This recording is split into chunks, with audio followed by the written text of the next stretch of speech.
Good morning and welcome to another episode of the Right on Real Estate Podcast. I'm Sean Wright. I'm a real estate broker in Murfreesboro, Tennessee with Century 21 Wright Realty.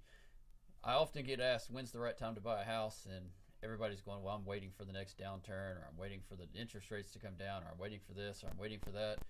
And the answer is currently, right now is the best time to buy a house. I know that sounds cliche coming from a realtor that, hey, you need to go buy a house right now, but it's truthfully the right time. In the Nashville market where I am locally, uh, we have had a I wouldn't call it a downturn or I wouldn't call it a correction. We've had a slowdown because of interest rates and interest rates alone. When interest rates went from 2.9% in December 31st of 2020 to 7.4% in the middle of the summer of 2022, just think about what that did to people's demand on buying houses. It made it where some people couldn't even qualify to buy a house any longer. And some people just said, hey, we're not buying a house at 7.4% just for reasons mentally, how it affects our brain. Hey, we don't want to buy a house when we're borrowing this much money. Some people, like I said, just couldn't qualify anymore. Or they couldn't qualify to buy a house that they wanted to buy that they thought was an improvement over their current house. Some people got caught in a vacuum trap of have a house currently at 2, 3, 4% interest rates, and to buy a new house, having to go to 6.5, 7.5% interest rates, just said, why would we get rid of this cheap interest rate to go to this big expensive interest rate?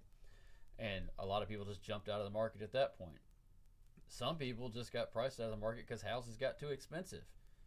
I understand that completely. Nothing to do with interest rates.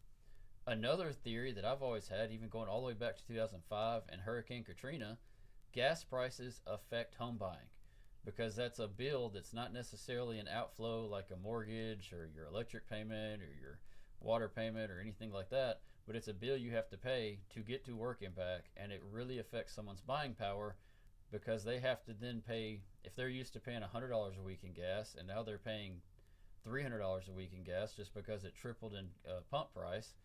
That's a big change for somebody. It changes their buying patterns. So that's always a theory I had. Well, why is now a good time to buy? Well, interest rates are now back in the fives for the most cases I've seen in the past couple weeks. And people are now jumping out onto the market, getting busy, going out looking at houses because they're afraid they're going back in the sixes or sevens, which is also stabilizing the prices. So we didn't really have a price drop because we weren't really slow because of market demand and people not looking at houses. We were slow because people couldn't afford to buy the house at those interest rates or mentally didn't want to buy houses at those interest rates. So they just decided, hey, we're not going to buy a house at that interest rate and just stopped buying. And so the market was able to catch up with the scarcity of homes on the market. So the supply was able to pick up. We haven't really noticed a big change in home prices per se. We've noticed that houses that were not priced correctly up front have had to drop. That was going on anyway. We've noticed that houses that weren't in the best condition were having to adjust their price based off conditionary factors. That was having to go on anyway. Now, was there times in 2022 when we were in this stupid everything's multiple offers before it ever gets seen and people buying houses sight unseen with no contingencies? Yes, that was happening and it was stupid then. I said it multiple times at team meetings to people I was talking to clients, to everybody I was talking to. This is dumb. There was a lot of things done that shouldn't have ever been allowed. People waiving home inspections just because, waiving appraisals. Why would you ever do that, or why would that ever be suggested? I understand that some people said, hey, buyers, this is what's going on in the market. If you want to compete, you may have to do it too. But to actually outwardly suggest that this is what you need to do to buy a house should have never happened. So whoever started that trend is really at fault. Whoever started it, they're the ones that messed up for everybody else. So going back to this. So now interest rates are dropping. You're already seeing people back on the market buying houses. The market's turning up. You're seeing a lot of people saying how this is back to where it used to be in a normal January setting. Look, January has never been a slow month, really. So it's back to how it normally was. So as you start getting more and more people in the market and start noticing, hey, it's going back to normal, you've already had builders stop building and getting new houses out of the market because of the slowdown that we started experiencing in September.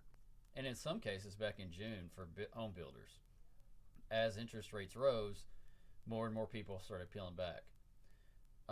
So now interest rates are coming back down. It's getting to an affordability factor. Gas prices are back down. Other inflationary things are coming back down, except for eggs. Eggs are super high. Maybe you should buy a house with eggs. Who knows? You can do that, by the way. It doesn't have to be with money. You can have compensation of any account that's agreeable. So maybe you need eggs to be what you're buying the house with. Who knows? But now that rates, gas prices, other things are coming back down, people are back in the market, people are buying houses, and what you're going to see is as rates continue to drop, there's going to start taking that supply back out of the way, and now there's not as many new houses on the market either because builders stopped building them because they saw the macro forces in the economy. So there's going to be an even bigger scarcity issue, which means prices are going to go even higher. So when you take all this into account, now is the time to buy. Not in March or not in June or not a year from now when your lease is up. Now's the time because all the factors are starting to line back up because people are afraid that rates are going back to 7 again. There are people that are buying houses that had never seen rates in the 7s before. When I bought my first house in 2003, I'm about 41 years old. When I bought my first house in 2003, I got a 6.75 rate, and that was an excellent rate in 2003. That was low for 2003. 7 was normal. That was just a normal rate. Average rate historically, 8% was a good rate. We've been spoiled because since 2005, with quantitative easing and everything else that started coming out in 2007 and 2008, we got spoiled with rates in the 3s and 4s. Historically, that was unheard of. So, the Fed stopped doing quantitative easing at the end of 2020. First thing, that's going to make rates go up automatically, which we saw that automatically. Second, when rates got into the 5s, which historically was an excellent rate, people really started freaking out because they were used to rates in the 2s, 3s, and 4s. Third, the market, inflationary-wise, went up on everything, so people were afraid what the economy was going to do. So when you start stacking all these things and the media talking about how bad the economy is, you start getting consumer confidence to go down. Well, now consumer confidence is going back up because those things that they talk about on a regular basis are settling down. The mortgage interest rates going down. The gas prices have stabilized. They're not at $2 anymore, but they're not at $4 or $5 either. But with the market going up, what most people don't understand is when they talk about the Fed meeting and raising the Fed rate, that has zero to do with the mortgage rate. The mortgage rate is tied to the 10-year bond rate. So as you watch the 10-year bond rate, that's where you see what interest rates are going to do. And if you look at 10-year bond futures, they're going further and further down, which means the mortgage rates are going further and further down. So as the market continues to improve and those rates improve, there's going to be more and more buyers in the market to buy. So now you can actually get a deal on a house in the $400,000 to $700,000 range. There's lots of deals out there. I mean, there's deals. You can get your seller to pay your closing costs. You can get under list. You can buy under appraisal in some instances. So there's lots of ways to get a deal right now that as soon as these buyers start hitting again, when rates get into the low 5s, high 4s, those rates are not going to be, those deals aren't going to be there anymore because there's going to be more buyers out in the public. So now's the time to find your realtor, get pre-approved, start looking at houses.